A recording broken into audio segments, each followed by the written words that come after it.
Media and Persia. So why does the Megillah refer us to these books? We're going to know we don't have access to these books any case today. Why is it so important? Is that the Megillah referring to, or the commentary? Yeah, the Megillah, or the commentaries? No, it's written in the text. In the text of the Megillah? Oh, yeah. I see. It's near the end. So Rabbi Chaska Bramsky said, the Megillah wants to tell you something, an important lesson. You read a nice story, yeah? So you're going to go away, a very nice story. They said, no. We're not into storytelling time. This is, Megillah is Kizvah Kodesh. This is part of the Torah, it's part of Tanakh. It's part of Moshe Rabbeinu. This is, you need to kiss it. You're not allowed to touch it without washing the hand before. This is Kizvah Kodesh. You need to treat it with the utmost respect. And then every word is hidden. Remuzim and Sodot, Torah. It's mamash. We have profundity within profundity. That's how it's called Megillas Esther. It's hidden. Whatever we know is only like a small child. We don't know the real secrets of Megillas Esther. So that's what it said. For history, for stories, you have other places. Go to libraries, Book of Chronicles, and investigate. But this is not history. This is Dvar Hashem. It's nice. Yeah. So the same thing here. The Torah is not telling us about history, because if the Torah will tell us history, it will tell us history of Esav also. The Torah is not only telling us Dvar Hashem, and whatever history comes along, that's also Dvar Hashem. Not only Dvar Hashem. Yeah, so it's a very important thing to know. I remind myself another thing, speaking about this, before I forget. It's like a covering of a cake.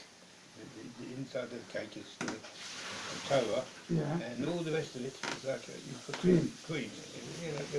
Yeah, the history, I like that. Not the main thing. Good analogy.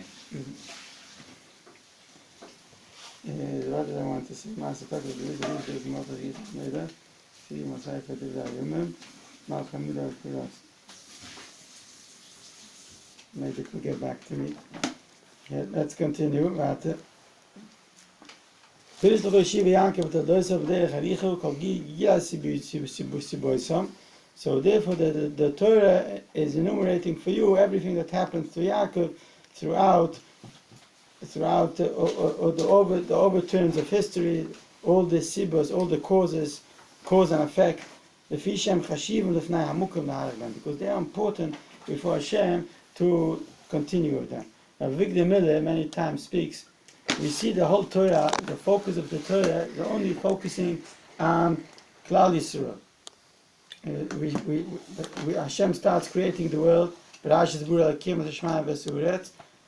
is very, very small psikim, just very small detail, and then we get to Udam Rishon, and then we start speaking at length.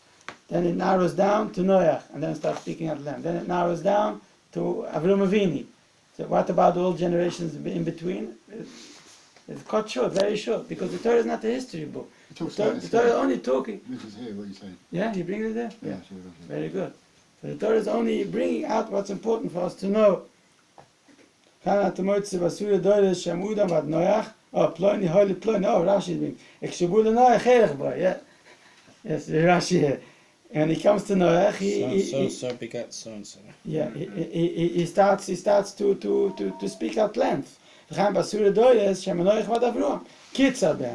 10th generation between Noach and Abraham is very short. When it comes to Abraham, he is starting to speak at length. Mushel and Margulies, it's an example to a Margulies is a pearl, fell into the sand. Someone wants to retrieve the pearl. So he goes into the sand and tries to find it. And he tries to, what's kavru? Sift. Yeah, so he sifts it with a sift. In a sieve. Till he finds the pearl. In Mishemotzo, when he finds the pearl, he throws away the pebbles, the stones, and he takes the pearl. So that's what's important to him. So on the way, he finds the unavoidable, the stones and pebbles, and the dirt. It's not important for him. And it says here, the case of a jewel that falls into the sand. A man searches in the sand, sifts it away in a sieve until he finds a jewel. Very similar to what you're saying. No, I'm just. Oh, you got the same book? You got the same book? Yeah, I'm reading this. Well, a pearl is a jewel Yeah. of some certain type. So why are the Jews called the Margulius, and Esav is called the sand? So the Kleoka says, send a question like this. Could you answer me? Why is the Jew compared to the pearl, and Esav compared to sand? Why is... One obvious answer, because the pearl is expensive. It's nice. Okay, say again. Was the pearl considered? No, what are you saying? The Klal Yisrael are compared to the pearl, and Esav is compared to the sand. Oh yeah. Why? The sand is not really... what do you call it? Important. Yeah, it's not really important. It's not important, but Because it like melts away. Similar.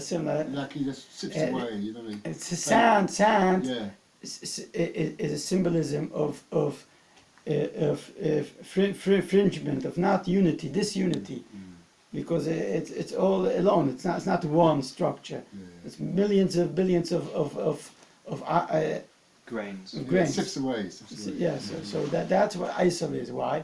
Because Esav is called Nafshos Baisoy, and by Yaakov it says Nefesh Echos. It says the 70 souls is called in the Torah Nefesh Achas. They're one soul, they're one family, they're one unit, they're together all the time. They're focused together. We come to Minyan together, we come to Shiurim together. Esav, they don't have they don't have one neshama. They have even within them, they're always fighting between each other. But the Klal Yisrael is unique that they have United. Together. They unite all the time together. Bechabura, Tefillah b'tzibah, Torah b'tzibah, and they have one neshama together. They make a unity, and they focus together on one thing. They could accomplish what. There's Beis Halevi is explaining it like this. That when a lot of goyim come together, yeah, even in an army, he's explaining very nicely. You want to say something? No, yeah, just saying it's like a person goes to a place and where they near the river, but there's gold. Yeah. So he takes all the sand, wherever it is, and Sieves chips it. So that's what they call it, the people, normal people. And one time, and he sips it, and he sees something. That gold. was the gold rush in California. Yeah. The famous gold rush. So the sand, it's got so many sand. It's got plenty. You can't count sand, but you can count how much what you got in after he's taken out the gold. Yeah. Or each like an individual fish in a school of fish. Every individual pearl. Yeah, Yeah. we are like a fish, like an individual fish. But it's a school In of a fish. school of fish, we can't survive without their school. Is that what you kind of? Fish need live together. All the Yeah, they time. have to be together to protect each other and to get on with their tasks. I think also, they were saying about Napoleon's army, I think maybe a rabbi was saying, that he said they wouldn't win. Yeah. Why? Because they got different nationalities there working together.